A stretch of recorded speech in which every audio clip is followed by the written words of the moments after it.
और एक southern range ने, जिसमें साउथ और साउथ ईस्ट जिला शामिल है, इन्होंने ऑपरेशन आघात, जिसका मुख्य उद्देश्य है ऑर्गेनाइज क्राइम, खासकर bootlegger, habitual offender, drug peddler के खिलाफ कानूनी कार्रवाई करना था। उसके अंतर्गत पिछले 24 घंटे में करीब 2800 से ज्यादा लोगों को हमने राउंड अप किया था, एग्जामिन किया था। 600 से ज्यादा लोगों को अलग अलग धाराओं में गिरफ्तार किया गया, चाहे वो एनडीपीएस की धाराएं हो, आर्म्स एक्ट की हो, एक्साइज की धाराएं हो, और 850 से ज्यादा लोगों को हमने प्रिवेंटिव धाराओं के अगेंस्ट कानूनी कार्रवाई की गई है।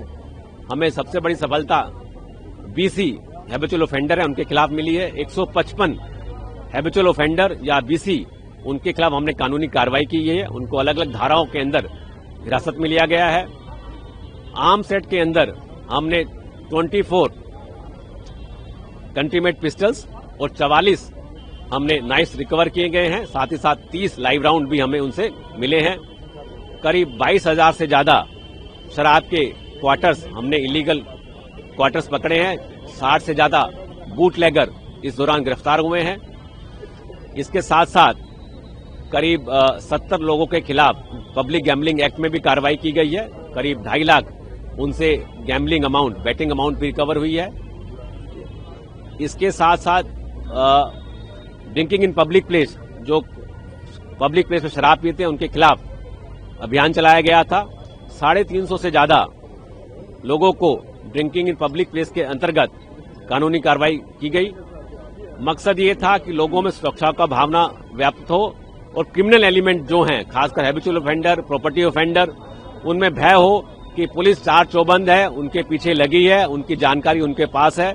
अगर कोई वो गैर कानूनी हरकत करेंगे तो वो सलाखों के पीछे होंगे।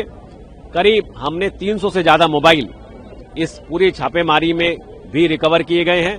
कुछ लॉस मोबाइल थे, कुछ स्टोलन मोबाइल थे, जिनको हम आगामी 30 तारीख को उनको हैंडओवर करेंगे।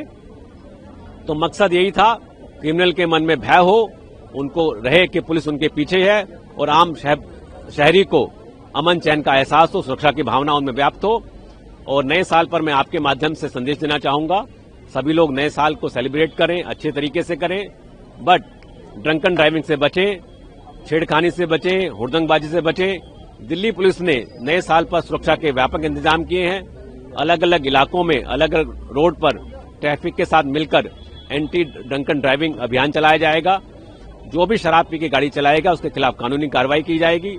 नए साल को खराब होने से बचाएं, कानून के दायरे में रहकर ही सेलिब्रेट करें। सर, 24 घंटे में कितने दिल्ली पुलिस के स्टाफ लगे और कौन कौन सी टीम लगी? इस पूरे अभियान में सदर्न रेंज में 1000 से ज्यादा पुलिस कर्मचारी शामिल थे। हर थाना क्षेत्र, करीब 30 थाना क्षेत्र के कर्मचारी और स्पेशल स्टाफ के लोग भी इस पूरे अभियान में शामिल थे और पूरे सुनियोजित तरीके से अभियान चलाया गया था। सर, जिस तरीके से गाड़ी है, टू व्हीलर है, कितने जमे होंगे? हमने लावारिस व्हीकल, करीब 250 से ज्यादा लावारिस व्हीकल भी इस दौरान पकड़े हैं। इसके अलावा हमने प्रॉपर्टी ऑफेंडर पर भी कार्रवाई की। 11 से ज्यादा ऑटो लिफ्टर अरेस्ट हुए हैं, उनसे 11 गाड़ियां हमें मिली हैं। कुछ हमने पीओ भी पकड़े हैं। इसके साथ साथ रोबर बगलर भी इस कार्रवाई